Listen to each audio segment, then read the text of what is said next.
champion, and we can actually learn a lot from him. So let me share the screen with you. Okay, here it is. Are you all able to see the board and hear me?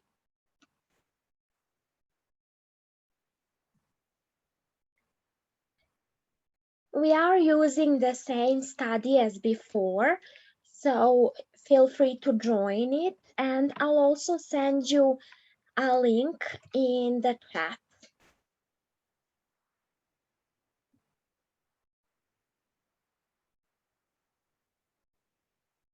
We'll continue talking about some weaknesses in the pawn structure. If you take a look at this position, you can notice that white has certain weaknesses in his position. He has these doubled pawns, f2, f3, and also he has the isolated pawn on h2.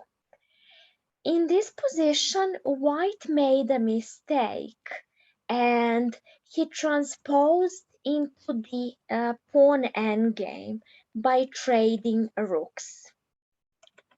With the rooks on the board, this position should be a draw. White will have enough counterplay to draw this game. But when white trades the rooks, this is a losing endgame. Let's try to find a plan for black. How should black continue in order to win this endgame?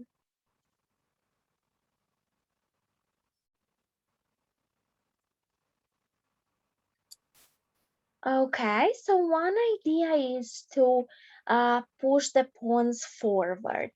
And even though h5 would win the game as well, it shouldn't be our priority.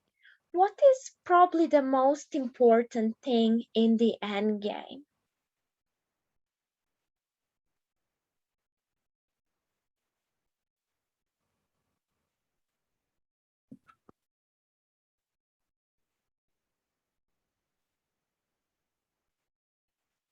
Great, so we want to activate our king. Since there are no pieces on the board that can threaten the kings, both sides should try to find active squares for them. Normally, we want to get our king to the center of the board. The reason for that is if our king is in the center, it can easily move to either king side or queen side, depending on what is necessary in that particular position. The king is very flexible when in the center, and it can help his pieces, it can attack the opponent's pawns, it can easily go anywhere we want.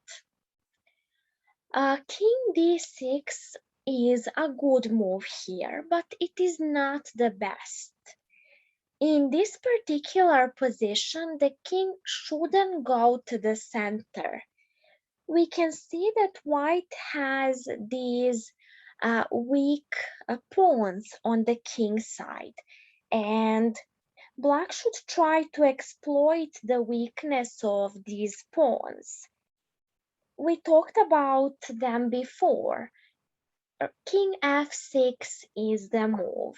Weak pawns should be attacked. So where is this king going actually? What is black's plan?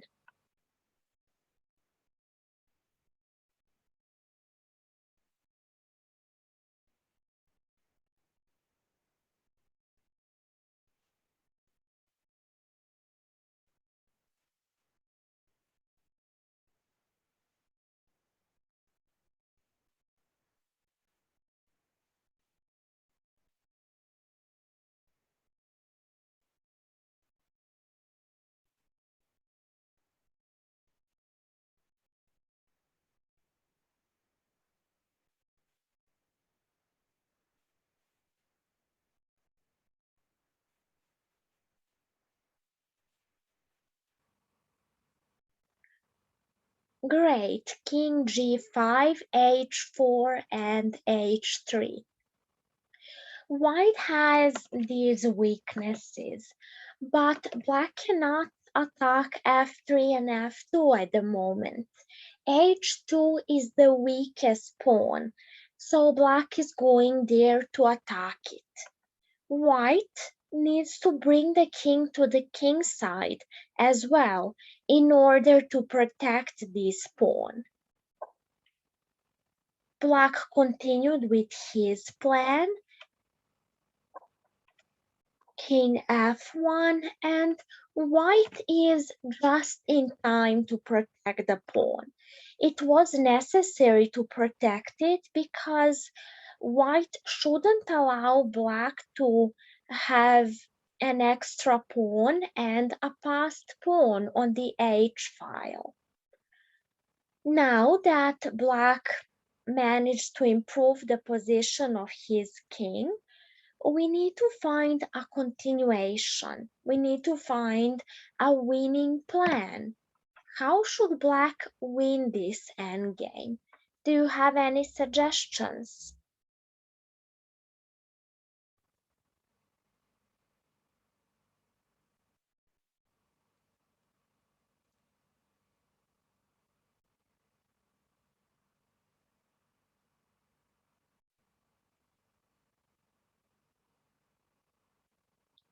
Excellent. The idea is to push the pawns forward. In this particular position, it doesn't really matter which pawn black starts with. In the game, he played e5, but also g5 was perfectly fine, for example. It's quite common in the endgames to push pawns forward to gain more space and to try to provoke weaknesses in our opponent's position. Since black's king is currently perfectly placed, there isn't much black can do with it. So he needs to use the pawns in order to create some activity. White doesn't have anything better than to simply wait. Now, of course, black could have continued with h5 or g5. Both of these moves are fine. But he first decided to push b5 and create a blockade on the queen's side. Again, white doesn't have anything better than to wait. The next step is to push all the pawns forward. If you take a look at this position, you'll see that black definitely improved the position of his pieces. If we compare the starting endgame position and this one, black has a lot of activity here, and white is forced to passively defend. How should black continue next?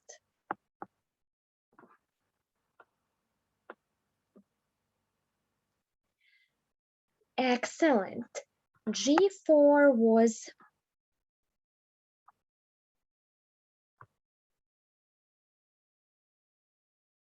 well, I hope I was able to follow this correctly. If yes, then the winning plan is correct. G4 was played in the game as well. Now, if white takes, black can simply recapture with this pawn. The idea is, as someone suggested, to trade on g3 and then to pick up the rest of the pawns. White is now not able to protect e3, or his queenside pawns. In the game after g4, White decided to push e4 and try to complicate the position a bit. What do you suggest for Black here?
Any ideas? Okay, excellent. This move was played in the game. We just need to be very careful not to lose the game like this. Taking here is the best move. What next? Excellent. H4. The idea is the same, to trade on G3 and then to pick up the rest of White's pawn.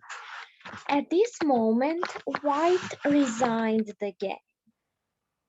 If White takes, Black wins the game easily.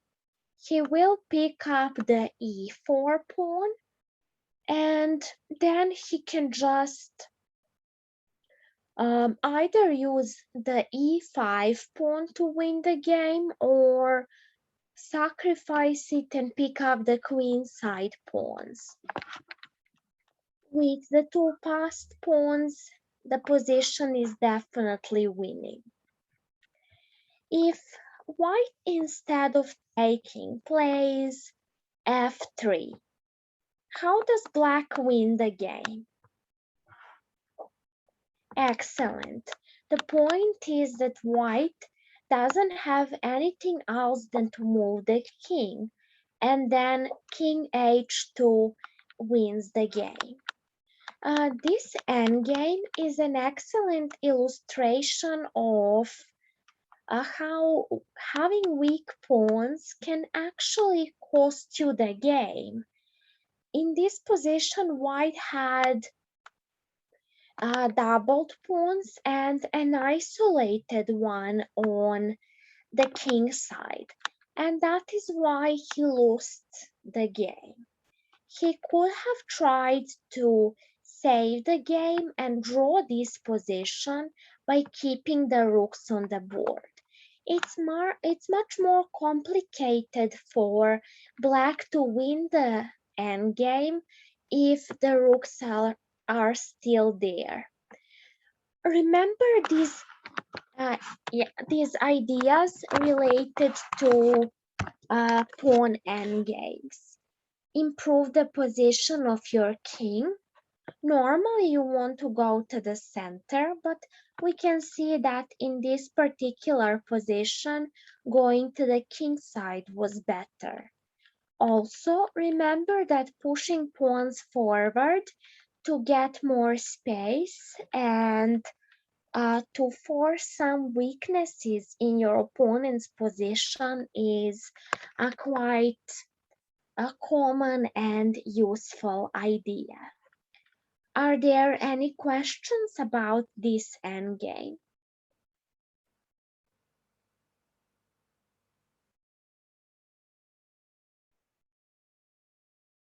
All right, I assume there are no questions. Let's switch to the next example. We'll take a look at a game that Vasily Smyslov played. Let's take a look at this position. Who is better here and why?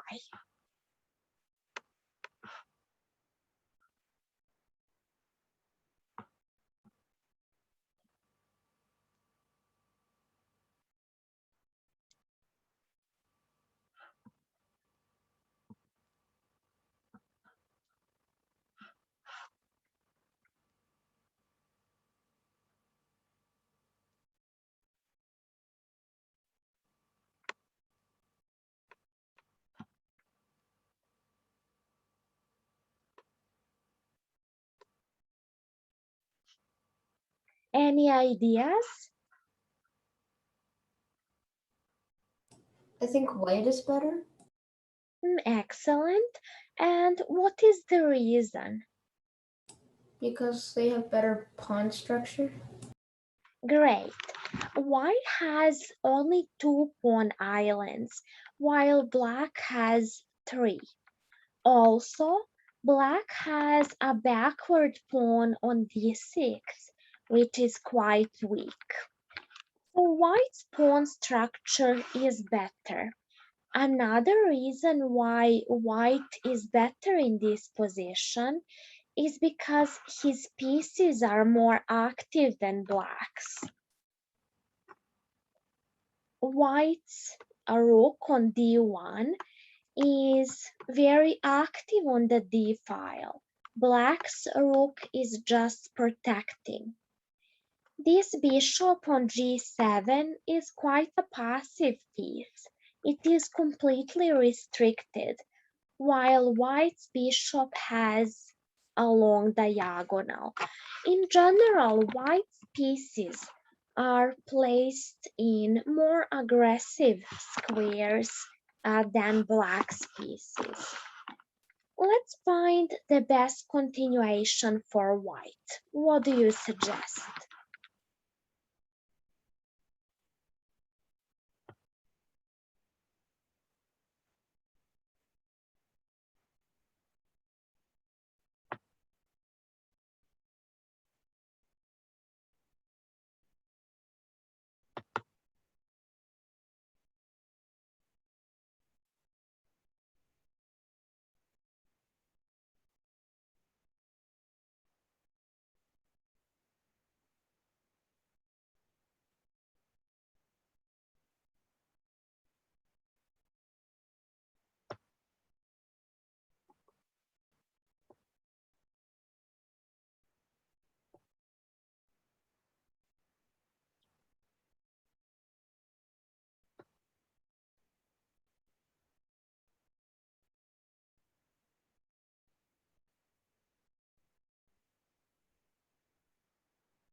Okay, so there are two things that we should notice in black's position: this pawn and the weak square in front of it.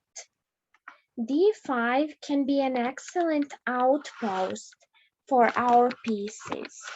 So what should white play here in order to occupy that outpost?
Okay, let's go back to our position.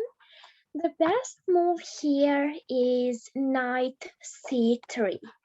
The idea of this move is to occupy d5. White can do it with either his bishop or the knight. d5 is a weak square, and weak squares should be occupied. They can be excellent outposts for our pieces. Black now transferred the queen to the king side. How should white now occupy this outpost? Should he do it with the knight or with the bishop? What do you think?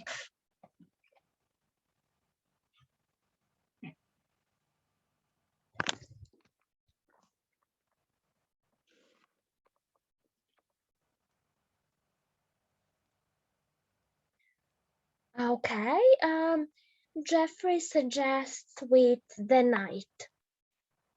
If white plays knight d5 and black captures, we'll get this position.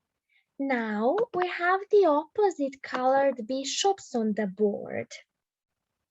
This is something that we have to be careful about because if we go deeper into the end game, uh, the game might end in a draw. It's quite common to draw the game with the opposite colored bishops in the end game, even if we have 2 or 3 pawns more than our opponent. So we need to be careful about something like this.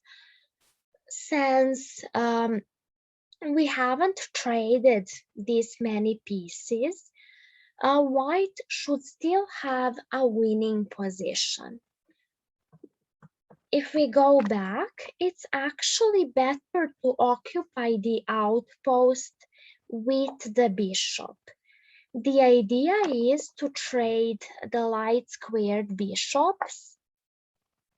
Now, after this move, white will, let's discuss this, knight takes. If you take a look at the knight on d5, is this knight attacking anything or threatening anything?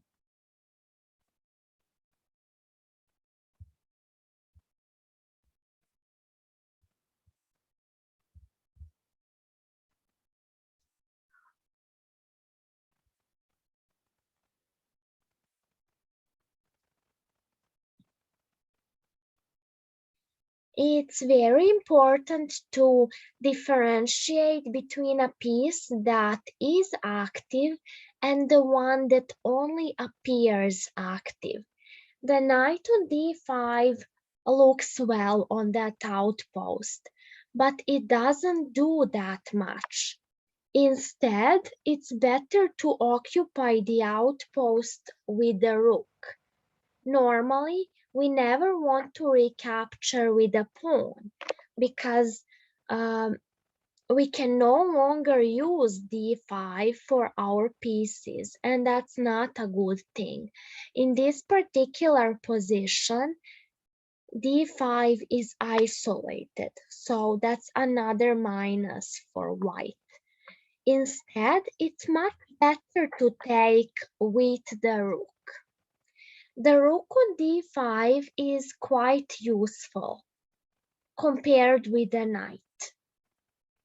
The rook is putting pressure on d6, black's main weakness in the position.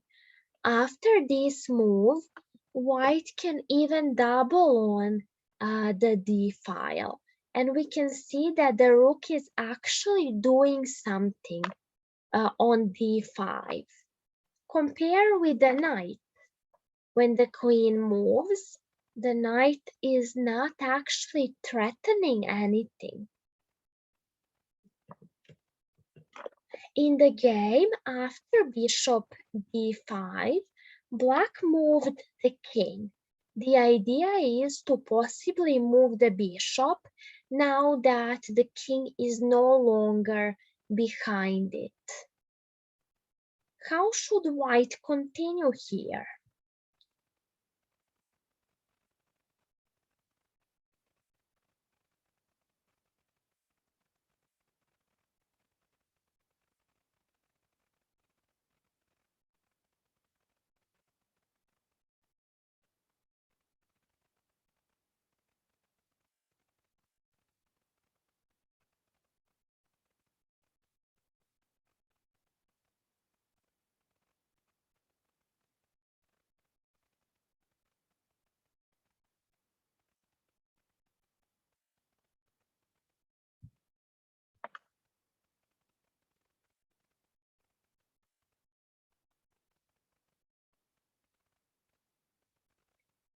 Should we trade bishops or allow black to move his bishop?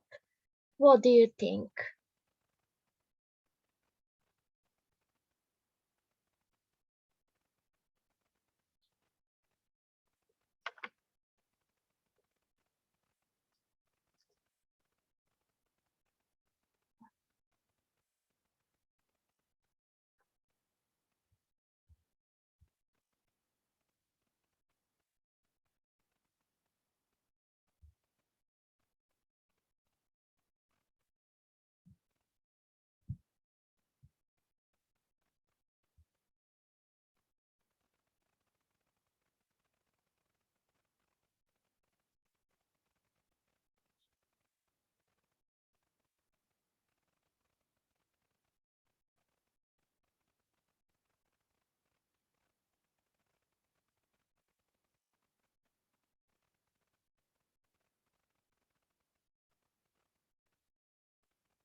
In the game, white traded because now white has d5 available. This knight on c3 is a much better piece than the bishop on g7. The bishop on g7 is a bad bishop. How should white continue here? We know that black's main weakness is the pawn on d6. So what should white's plan be?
When our opponent has a weak pawn in his position, what should our strategy be?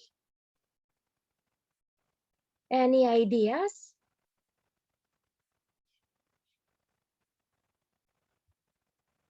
Attacking the pawn is the best, but if we want to use the knight, it's much better to go to e4 than b5. The knight on e4 is centralized. As the rest of white's pieces, it is working well together with the rooks and the queen. E4 is a stronger square for the knight than b5.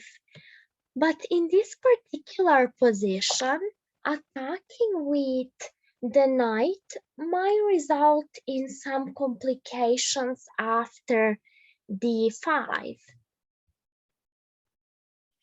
Black gets a chance to push this pawn forward and complicate the position a bit.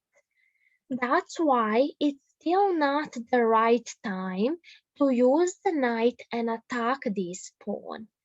First, we can double our rooks on the d file. What is the best way for white to do that?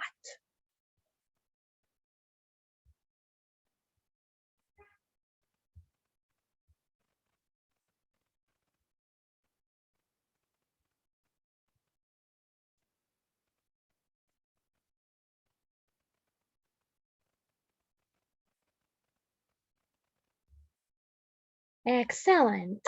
In the game, white played rook d3, but rook d5 was a much better idea, occupying this weak square with the rook. The plan is to double and put more pressure on d6.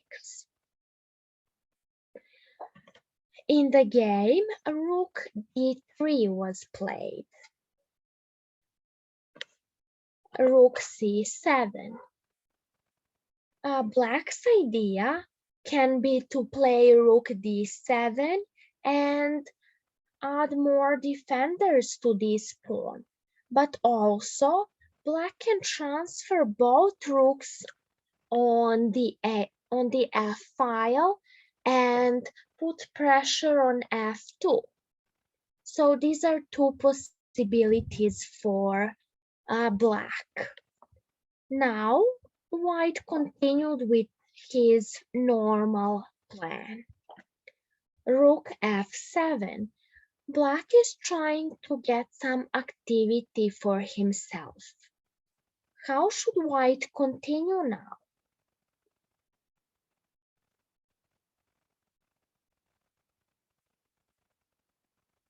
Excellent. Knight e4 adds another attacker to d6 and at the same time protects the pawn on f2, just in case if black doubles the rook. Compare knight e4 and knight d5. This is what I was telling you about. The knight on d5 looks good, but it's not doing anything. The knight on e4 is a very active piece.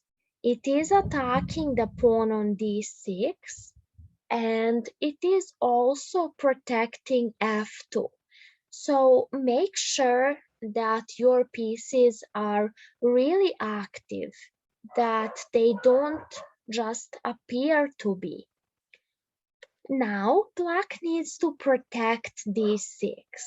It is attacked 3 times and protected only twice. So bishop f8, protecting the pawn.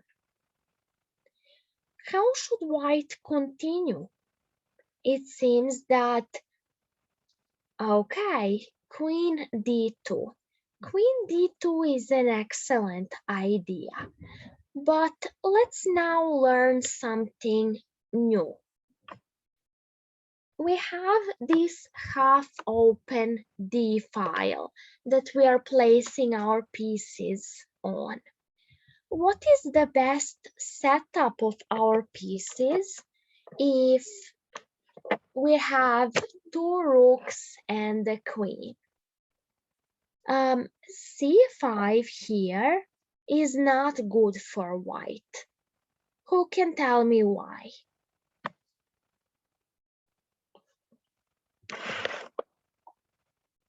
Yes, c5 allows black to push d5 and get rid of his weakness.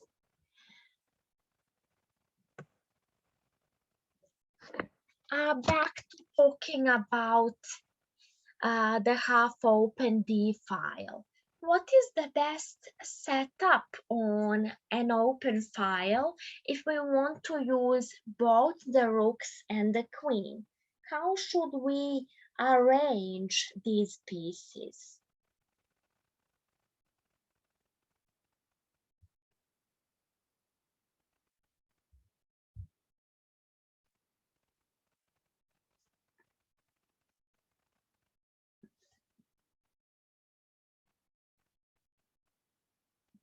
Great, so it is best for the queen to be behind. The queen is very important and she might become a target if we place her in front or in the middle. Rook d2 followed by queen e1 d1 is a good idea, but there is a better way to place the queen behind. How can we do that?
It is much better for white to start with rook d5, then play rook d3 and the queen behind the rook. It takes the same number of moves, but it is a better solution for white because his pieces are more active in that way. Now, black continued with queen g4. Let's find the best continuation now for white.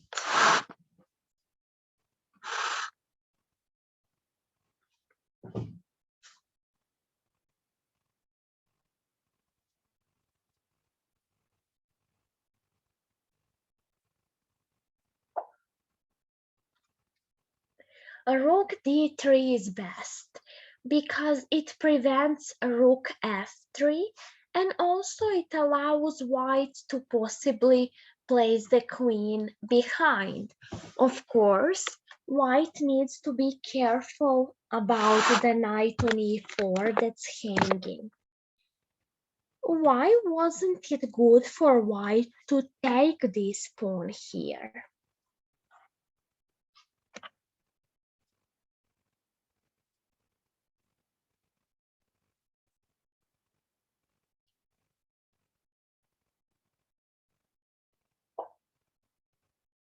Rook f3 is not the reason because when white takes on e5, he has a winning position.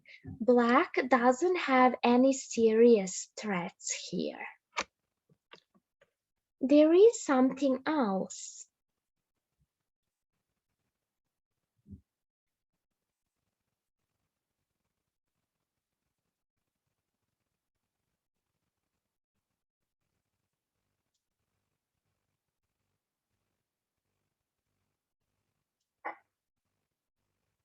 Okay, let's take a look at this.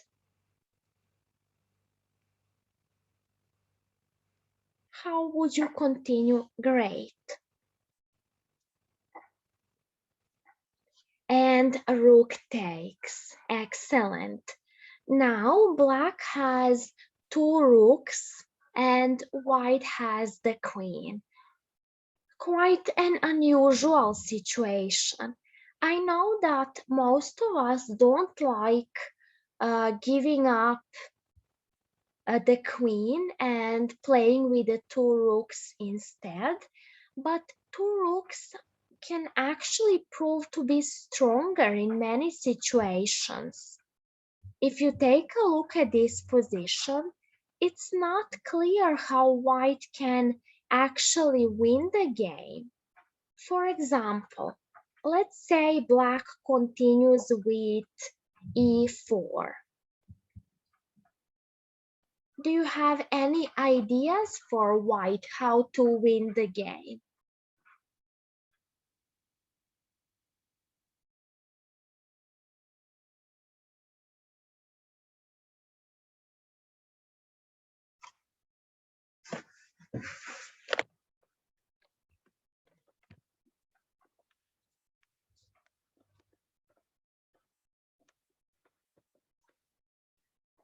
In order to win, he'll have to take one of black's pawns. Can he do that?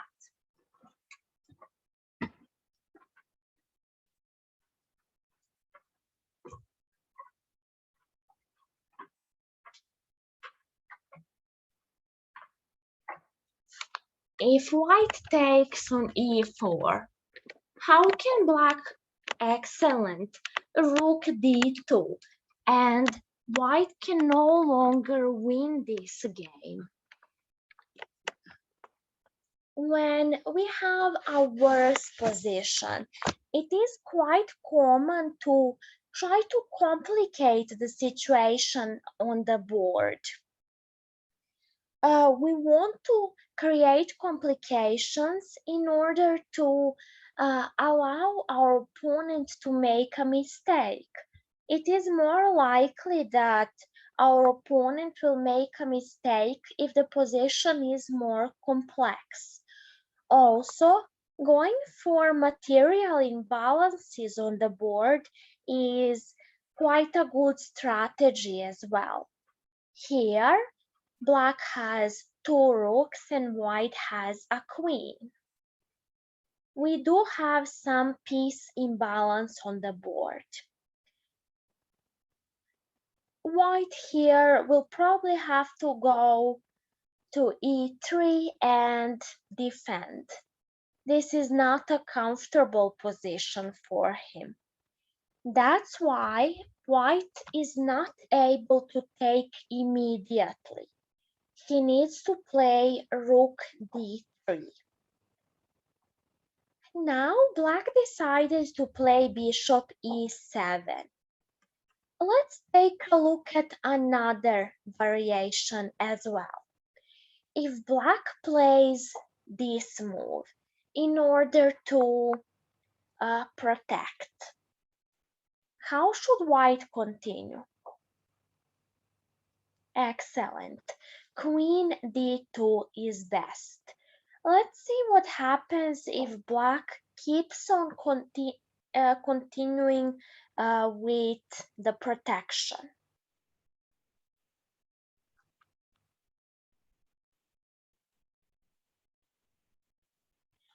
c5, excellent. After this move, of course, black cannot take like this because he'll lose the rook.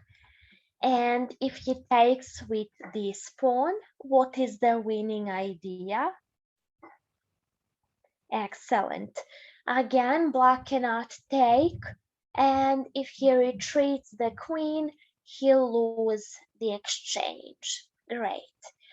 So black cannot really protect this pawn. If he brings his pieces back to protect it, he'll lose because of c5 at the end of the line. That's why black simply sacrificed this pawn. White captured and they got this position. How do you evaluate the position we have on the board?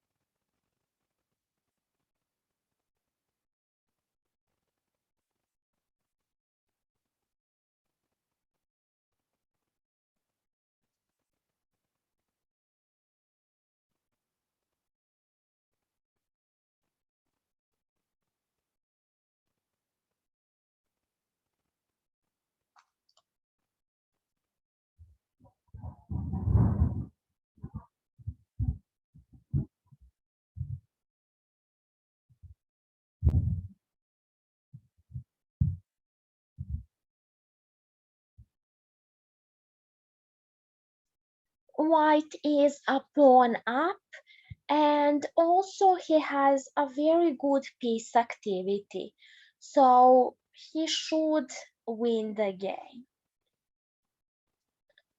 Um, what do you mean?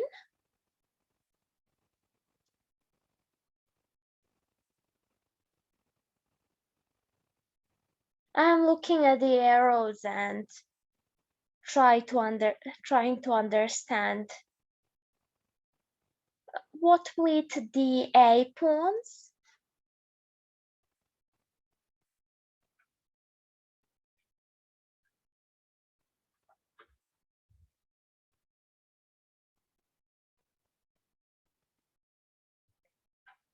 Okay, so the arrows were a mistake. Okay. How should White continue here in order to win the game? What do you think?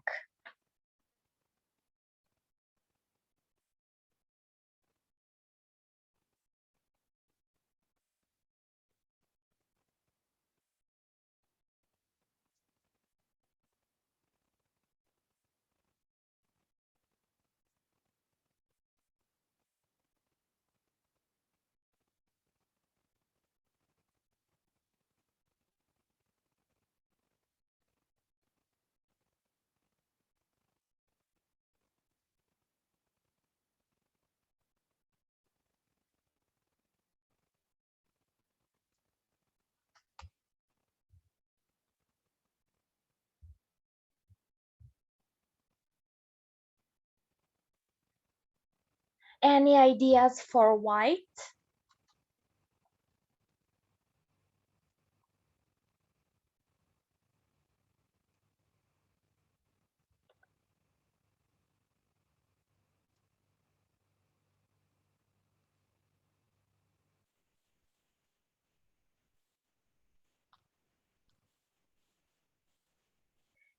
The best for White is to take on e5. Black will of course continue with taking on f2. So White did great. Rook d7 is the move. Excellent. Now Black is forced to defend with the rook. Of course, if he plays something like this, he'll get checkmated immediately. So he needs to trade one of his rooks. You know that when you have material advantage, you want to trade pieces. What is the best continuation for White next?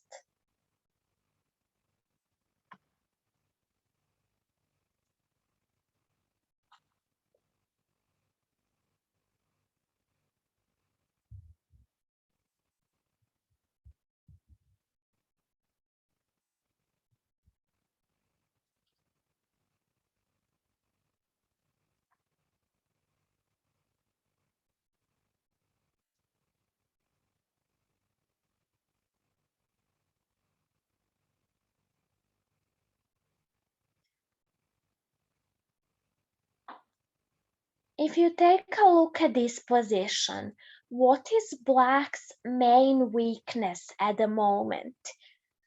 The position we started with, Black had a weak backward pawn, and we attacked that pawn. What should we attack now? What is his weakness currently?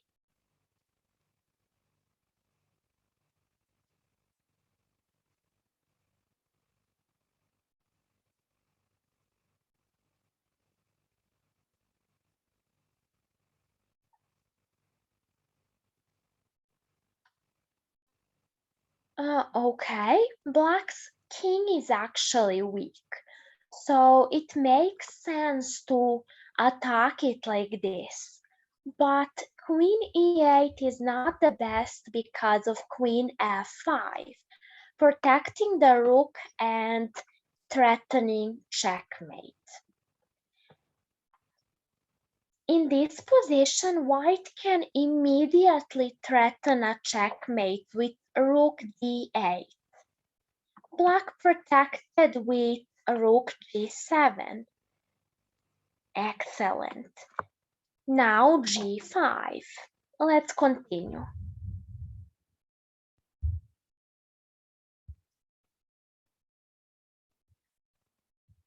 We know that Black's king is weak. How can we keep on putting pressure on Black's king?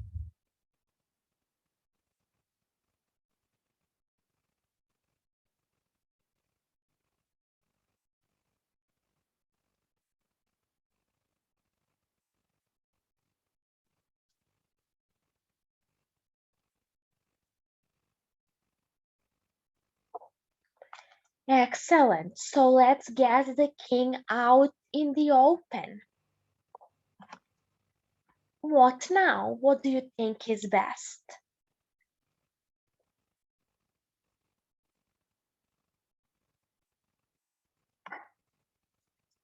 Excellent. Just take the pawn. Now White is threatening some possible checks on f6. Black decided to protect against this. Rook d1. What is White's threat at the moment? Rook f1, pinning the queen. That's why Black moved the queen. How should White continue?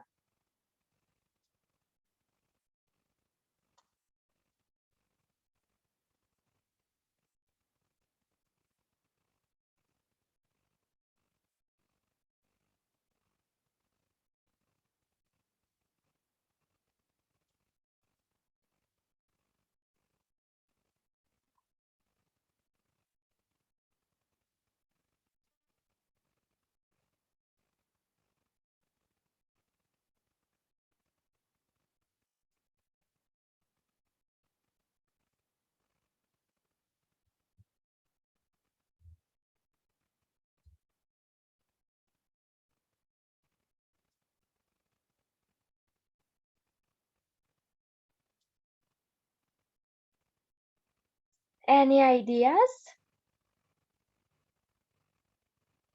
Queen h5 is even a better move than the one played in the game.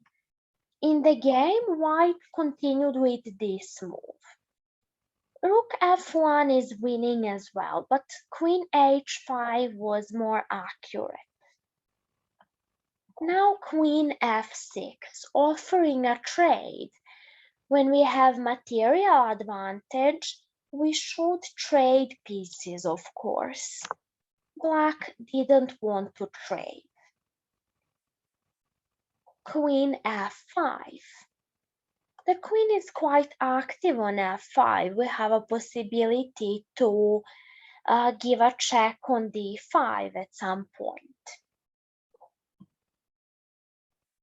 Rook f2, slowly improving the position.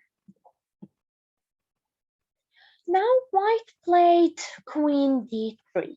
This move was not necessary, of course. It was more active to play Queen d5. What next for white?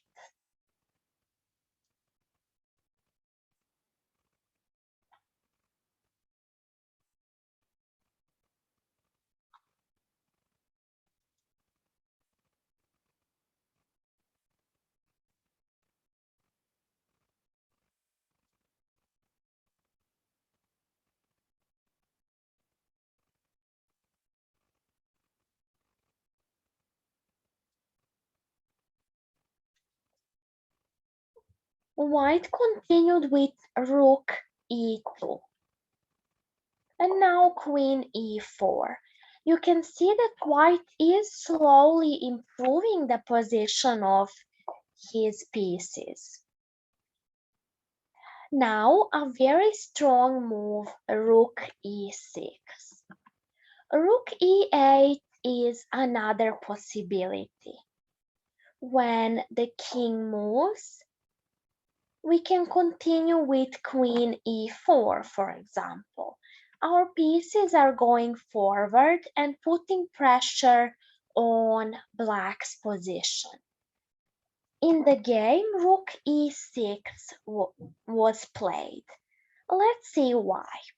Try to find a move for black here. Do you have any suggestions?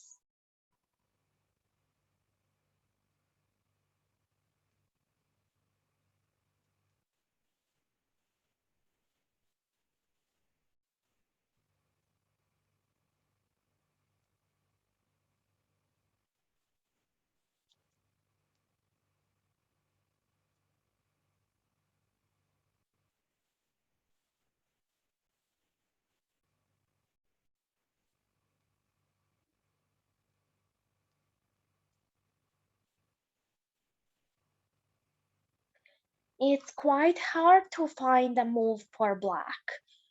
Black here played this move and resigned the game. Queen c7 was a mistake, but it's hard to find anything else. I mean, if he moves the rook instead, for example, we can continue with rook e8 and queen e5, simply putting more pressure on black. Queen c7 was a mistake because black gets checkmated in two moves. Can you find this checkmate?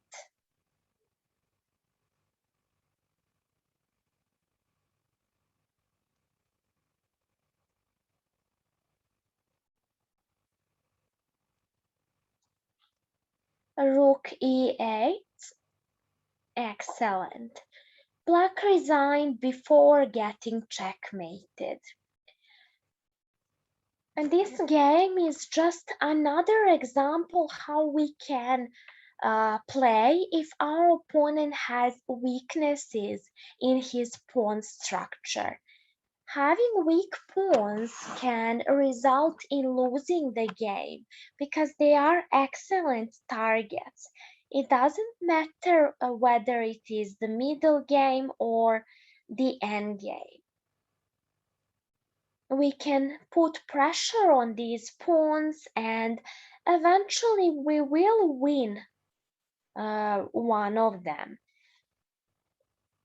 In the Rubinstein's endgame, we had weak pawns on the king's side, doubled and isolated, and black was able to attack these pawns and win the game. In this game by Smyslov, black had a weak backward pawn on d6, and white put a lot of pressure on this pawn, eventually leading to winning the pawn and the game. With these games, we finished our talk about weak pawns. Are there any questions about this topic or the games?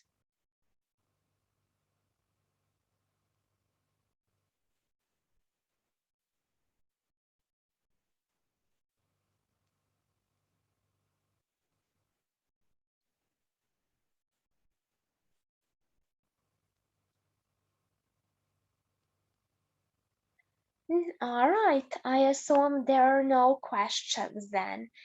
We'll continue with some other games next week. I'll upload a couple of more games and we'll continue with game analysis and learning about middle game and end game ideas.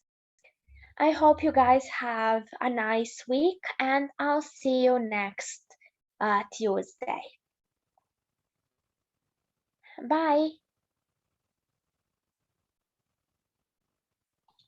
Bye.